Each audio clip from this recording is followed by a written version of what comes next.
السلام علیکم۔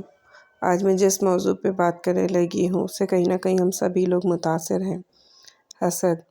حسد کا مطلب ہے کہ کسی دوسرے کی خوشحالی پر جلنا اور تمنا کرنا کہ اس کی نعمت اور خوشحالی دور ہو کر اسے مل جائے۔ حسد وہ ہے جو دوسروں کی نعمتوں پر جلنے والا ہو۔ وہ یہ نہ برداشت کر سکے کہ اللہ نے کسی کو مال، علم، دین، حسن اور دیگر نعمتوں سے نوازا ہے۔ بعض اوقات یہ کیفیت دل تک رہتی ہے، بعض اوقات بڑھتے بڑھتے اس مقام تک آ پہنچتی ہے کہ حسد کرنے والا، محسود جس سے حسد کیا جائے، اس کے خلاف کچھ عملی قدم اٹھانے پہ آ جاتا ہے۔ اس کی کیفیات کا اظہار کرنا کبھی اس کی باتوں سے ہوتا ہے اور کبھی اس کا عمل اندرونی جذبات اور احساسات کی عکاسی کرتا ہے۔ حسد کی کیفیت جب تک حاسد کے دل و دماغ تک محدود رہے، محسود کے لیے خطرے کا باعث نہیں بنتی، بلکہ وہ سراسر حاسد کے لیے ہی وبال جان بنا رہتا ہے اور یوں وہ اپنی ذات کا خود ہی بڑا دشمن بن بیٹھتا ہے۔ لیکن جب وہ اپنی جلن کو کھلم کھلا ظاہر کرنے لگے تو یہی وہ مقام ہے جس سے پناہ مانگنے کے لیے خالق ارض و سما نے ہمیں یہ دعا سکھائی ہے، وَمِن شَرِّ حاسد اذا حسد۔ میں اللہ سے پناہ مانگتا ہوں حسد کرنے والے کے شر سے جب وہ حسد کرنے لگے۔ اس آیت مبارکہ میں یہ نہیں سکھایا گیا کہ حاسد کے شر سے پناہ مانگو، بلکہ اس بات کی طرف توجہ دلائی گئی ہے کہ حاسد کے شر سے پناہ مانگو جب وہ حسد کرنے لگے، کیونکہ جب تک اس کا حسد ظاہر نہیں ہوتا تب تک وہ ایک قلبی و فکری بیماری ہے جس کا تعلق حاسد کی ذات سے ہے، اور یہ درجہ محسود کے حق میں نقصان دہ نہیں ہے۔ حسد کی دو قسمیں ہوتی ہیں۔ پہلی قسم یہ کہ حاسد دوسرے کی نعمت چھین جانے کی خواہش کرے، خواہ وہ اس کو ملے یا نہ ملے۔ یہ مذموم ترین قسم ہے کہ انسان اپنے لیے بھی اللہ سبحانہ تعالیٰ کے انعام و فضل کا خواہش مند نہیں ہوتا اور وہ اپنے بھائی کے نقصان کا متمنی ہوتا ہے۔ دوسری قسم یہ ہے کہ حاسد چاہتا ہے کہ نعمت صاحب نعمت سے چھن کر مجھے مل جائے۔ یہ کیفیت ایمان کی کمزوری کو ظاہر کرتی ہے۔ اللہ بڑے فضل و وسعت والا ہے، نعمت صاحب نعمت سے چھن کے مجھے مل جائے، اس کی بجائے حاسد اگر اللہ سے ہی دعا کرے کہ یا اللہ یہ نعمت مجھے بھی مل جائے تو اللہ کی قدرت کاملہ سے کیا بعید کہ وہ اس کو صاحب نعمت سے بڑھ کر مالا مال کر دے۔ یہ اللہ پر ایمان اور سوچ کا فرق ہے۔ اگر انسان کسی دوسرے پر اللہ کا فضل و کرم دیکھے اور پھر اللہ سے اپنے لیے بھی وہی کچھ یا اس سے بڑھ کر طلب کرے تو یہ رشک کہلاتا ہے اور جائز ہے، کیونکہ اس نے دوسرے انسان یا صاحب نعمت کی نعمت کا زوال نہیں چاہا، نہ چھین جانے کی تمنا کی۔ حسد کی برائی ہی یہ ہے کہ اس میں مبتلا ہو کر ایک بھائی دوسرے بھائی کی خوشیوں اور نعمتوں کے زوال کی چھین جانے کی آرزو کرتا ہے۔ رشک صرف دو صورتوں میں جائز ہے۔ سیدنا عبداللہ بن عمر رضی اللہ عنہ کہتے ہیں، میں نے رسول اللہ صلی اللہ علیہ وسلم کو فرماتے سنا ہے کہ دو آدمیوں پر رشک کرنا جائز ہے، ایک وہ جس کو اللہ نے قرآن دیا ہو اور وہ راتوں کو بھی اس کی تلاوت کرتا اور اس پر عمل کرتا ہو، اور دوسرا وہ شخص جسے اللہ نے مال دیا اور وہ دن رات اللہ کی راہ میں خرچ کرتا ہو۔ صحیح بخاری 5025۔ انسان کا نفس بنیادی طور پر دوسروں سے بلند و برتر رہنا چاہتا ہے۔ جب وہ کسی کو اپنے سے بہتر حال و مقام پر دیکھتا ہے تو یہ چیز اس پر گراں گزرتی ہے، لہٰذا وہ چاہتا ہے کہ نعمت اس سے چھن جائے تاکہ ہم دونوں برابر ہو جائیں۔ یہ حسد کی بنیادی علت ہے۔ حسد عموماً ہمسر اور ہم پلہ افراد میں ہوتا ہے، مثلاً بہن بھائیوں میں، دوستوں میں، افسران میں۔ تاجر تاجر سے حسد کرے گا، سیاستدان سیاستدان سے حسد کرے گا، طالب علم سے اور اہل قلم سے حسد کریں گے، اور حسد کی جڑ اس فانی دنیا کی محبت ہے۔ اس کے اور بھی بہت سے اسباب ہیں۔ ایمان کی کمزوری بھی حسد کا باعث بنتی ہے۔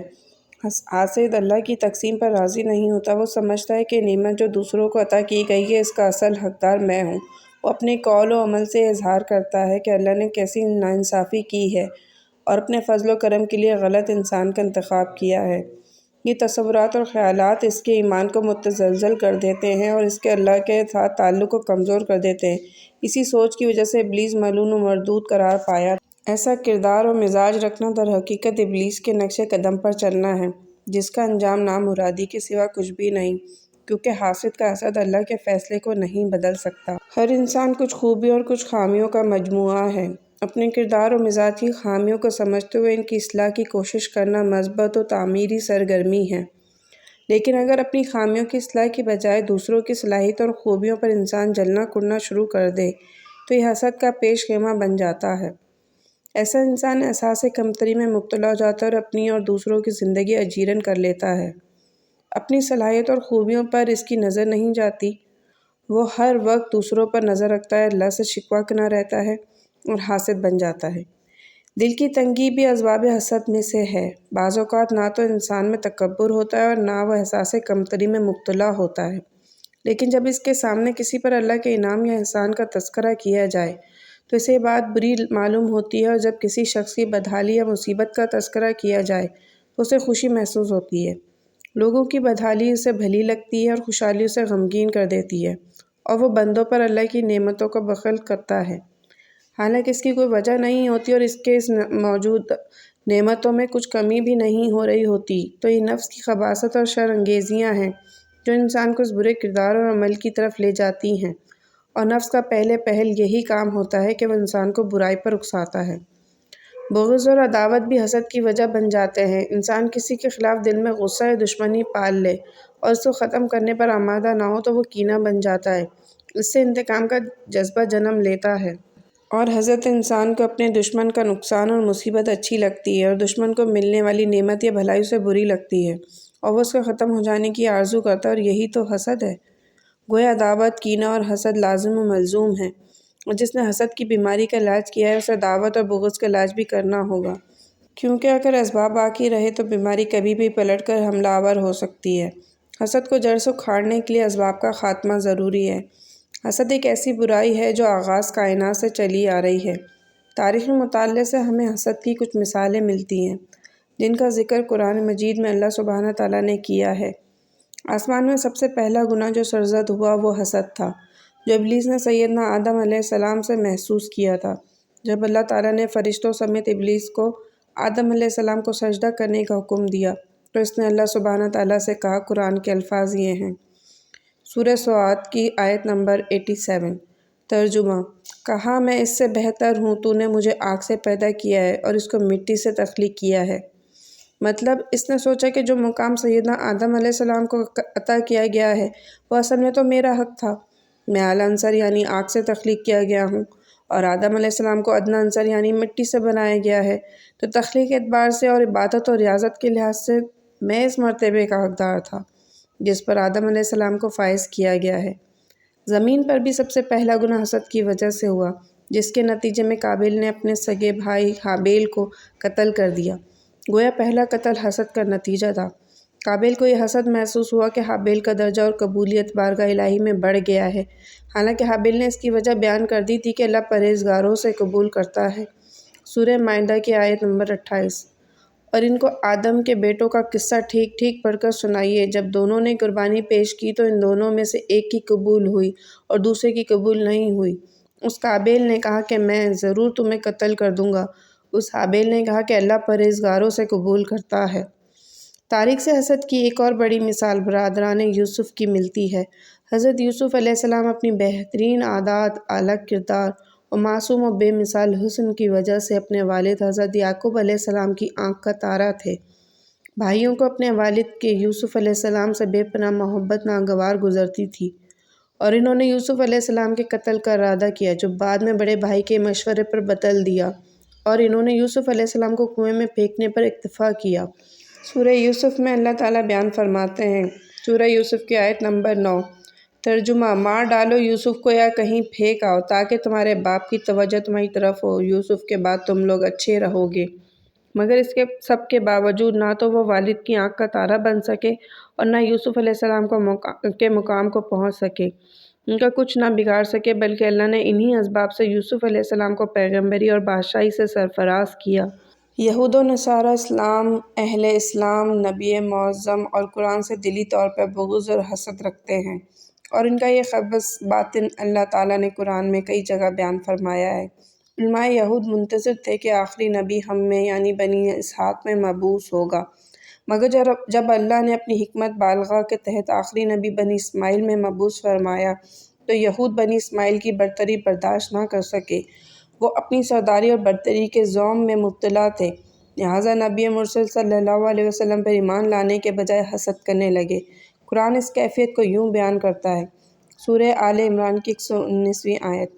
اور جب وہ اکیلے ہوتے ہیں تو غصے کے مارے تم پر اپنی انگلیاں کاٹتے ہیں، آپ کہو کہ تم اپنے غصے میں جل مرو۔ اسی حسد کی وجہ سے یہود نے نبی اکرم صلی اللہ علیہ وسلم پر کئی قاتلانہ حملے بھی کیے، جادو کیا، قرآن کو وحی ماننے سے انکار کیا، دین اسلام پر اعتراضات کیے، شکوک و شبہات پیدا کرنے کی کوشش کی اور اہل اسلام کے ساتھ ظالمانہ سلوک روا رکھا۔ اہل کتاب آج تک اس حسد میں جل رہے ہیں اور جلتے رہیں گے۔ فضیلت اور برتری خود ساختہ زوم انہیں لے ڈوبا ہے۔ مشرکین مکہ بھی اپنے سرداری اور برتری کے زوم میں گرفتار تھے۔ وہ اپنے سوا یا اپنے قبیلے کے کسی آدمی کے سوا کسی دوسرے شخص کا چراغ جلتا نہیں دیکھ سکتے تھے۔ اس لیے جب نبی نے اعلان نبوت کیا تو وہ بنو ہاشم کی برتری برداشت نہ کر سکے۔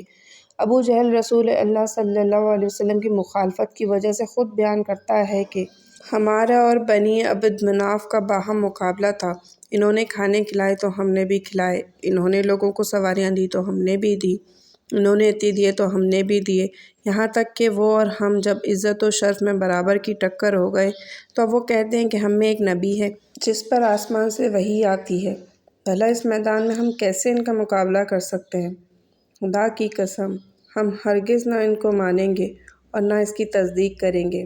حوالہ ابن ہشام جلد اول۔ اس پر کفار مکہ نے اسلام اور مسلمانوں کی مخالفت میں حد کر دی، نبی صلی اللہ علیہ وسلم کے قتل کے منصوبے بنائے، شعب ابی طالب میں محصور کیا، مسلمانوں پر مکہ کی سرزمین تنگ کر دی، قرآن کا انکار کیا اور جنگیں لڑیں۔ ان سب افعال کا محرک حسد تھا۔ حسد منفرد بیماری نہیں ہے بلکہ بہت سی روحانی بیماریاں مل کر حسد کی شکل میں ظاہر ہوتی ہیں، لہٰذا اس کے نقصانات بہت سارے ہیں اور یہ ہمارے دین، دنیا اور آخرت، شخصیت اور معاشرے پر بری طرح اثر انداز ہوتے ہیں۔ ارشاد نبی صلی اللہ علیہ وسلم ہے، کسی بندے کے دل میں ایمان اور حسد جمع نہیں ہو سکتے۔ سنن نسائی 29:12۔ آج ہم دیکھتے ہیں کہ علماء اور دیندار لوگوں میں ایک دوسرے کے لیے حسد پایا جاتا ہے، حالانکہ اپنے علم و دین کی وجہ سے ان کے اخلاق اعلیٰ اور ظرف کشادہ ہونے چاہئیں۔ انہیں ایک دوسرے کی نیکیوں پر رشک کرنا چاہیے اور نیکیوں میں مسابقت کا جذبہ پیدا کرنا چاہیے، نہ کہ ایک دوسرے کی جڑیں کاٹنے کا۔ علماء حق آج بھی ایک دوسرے سے حسد نہیں کرتے کیونکہ ان کا مقصد حب الہی اور رضائے الہی کا حصول ہوتا ہے، اس لیے وہ کسی کو اپنے سے آگے بڑھتا دیکھیں تو خوش ہوتے ہیں، اس کی جڑیں کھوکھلی کرنے کی بجائے دست و بازو بن جاتے ہیں۔ انسان کا ایمان اور دین اس کے تقویٰ، اخلاق اور کردار سے جانا جاتا ہے اور حاسد میں یہ خوبیاں نہیں ہوتی۔ جادو کی ایک بڑی وجہ حسد ہے۔ جادو کفر اور جادوگر کافر ہے، اس کی سزا قتل ہے۔ گویا حسد میں مبتلا ہو کر اٹھایا جانے والا قدم حاسد کو دائرہ ایمان سے بھی خارج کر سکتا ہے۔ حاسد اپنے رب سے بدگمان ہو جاتا ہے، تعلق باللہ میں بھی کمی واقع ہو جاتی ہے اور یہ بہت بڑا نقصان ہے۔ اور جو شخص اللہ رب العزت جیسی ہستی سے بدگمان ہو سکتا ہے، اس کا انسانوں کے ساتھ کیسا معاملہ ہوگا؟ حاسد کے تعلقات کسی کے ساتھ بھی خوشگوار نہیں رہ سکتے، وہ ہر ایک سے بدگمان ہونے لگتا ہے۔ حاسد دوسروں کا احترام نہیں کر سکتا، نتیجاً اس سے بھی احترام نہیں ملتا۔ حاسد دوسروں کے لیے باعث عذاب ہوتا ہے۔ ایسے لوگ خود مسکرانا جانتے ہیں، نہ دوسروں کو مسکراتا دیکھ سکتے ہیں۔ حسد کی وجہ سے قطع رحمی جیسی قباحت پیدا ہو جاتی ہے۔ حاسد کی نظر کسی کو بھی لگ سکتی ہے۔ حسد سے بد اخلاقی، الزام تراشی اور بہتان جنم لیتے ہیں۔ عداوت و بغض حسد کا اور حسد عداوت و بغض کا باعث بنتا ہے، دونوں لازم و ملزوم ہیں۔ خاندان تباہ اور گھر ٹوٹ جاتے ہیں، جسمانی امراض لاحق ہو جاتے ہیں۔ اس لیے اہل جنت کے دلوں سے اللہ تعالیٰ کینہ نکال دیں گے تاکہ وہ خوشیوں کا حقیقی لطف اٹھا سکیں۔ نعمتوں پر حقیقی خوشی، لذت جنت میں ہی محسوس ہوگی کیونکہ وہاں کوئی حاسد نہیں ہوگا۔ اگر کوئی آپ سے حسد کرے تو اللہ پر مکمل بھروسہ رکھیں اور گھبراہٹ کا مظاہرہ نہ کریں، عقیدہ توحید پر ثابت قدم رہیں۔ ارشاد نبوی صلی اللہ علیہ وسلم ہے، جب تک اللہ نہ چاہے کوئی آپ سے کچھ چھین نہیں سکتا۔ صحیح بخاری 6615۔ اے اللہ، اس چیز کو کوئی نہیں روک سکتا جو تو دے، اور کوئی نہیں اس کو دے سکتا جسے تو روک لے۔ اللہ سے تعلق مضبوط کرنے کے لیے نماز کی پابندی ضروری ہے۔ صبح و شام کے اذکار پڑھیں، نظر بد سے بچاؤ کی دعائیں پڑھیں اور اپنے آپ کو اللہ کی پناہ میں دے دیں، کیونکہ اللہ کی پناہ کے علاوہ حاسد سے بچنے کا اور کوئی چارہ نہیں ہے۔ حسد سے بچاؤ کا سب سے مضبوط قلعہ اللہ کی پناہ میں آنا ہے۔ حاسد نے جو کچھ آپ کے ساتھ کیا وہ اس کے علم و ظرف کے مطابق تھا۔ آپ اپنے علم اور ظرف کے مطابق جوابی رد عمل ظاہر کر دیں، خیر خواہی کے علاوہ کچھ نہ چاہیں۔